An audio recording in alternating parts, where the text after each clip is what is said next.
ጠቅላይ ሚኒስትር አብይ አህመድ የባህር በር ጉዳይን አስመልክቶ ከዓመታት በፊት በሰጡት ማብራሪያ ከ100 ሚሊዮን ሕዝብ በላይ ያላት ኢትዮጵያ በጂኦግራፊ እስር ቤት ውስጥ ሆና መቀጠል እንደማትችል መግለጻቸው ይታወሳል። የባህር በር ጥያቄ ለኢትዮጵያ የቅንጦት ሳይሆን የህልውና ጉዳይ መሆኑን የጠቀሱት ጠቅላይ ሚኒስትሩ በቀጠናው ዘላቂ ሰላምና የጋራ ብልጽግናን ለማረጋገጥ ሰጥቶ መቀበልን መሰረት ያደረገ የባህር በር ባለቤትነት አስፈላጊ ነው ብለዋል። የቀይ ባህር ጥያቄ ሳናነሳ ለብዙ ጊዜያት ተቀምጠናል።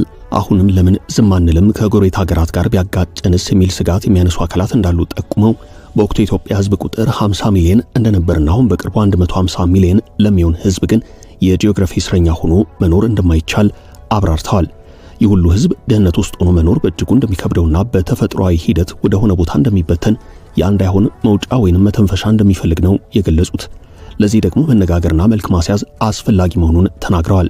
ጠቅላይ ሚኒስትር አብይ እንዲህ ብለዋል። አስተያየት ሰጪዎች ግን አሜሪካ ግን የወደብ መምጫ መንገዱን እየዘጋ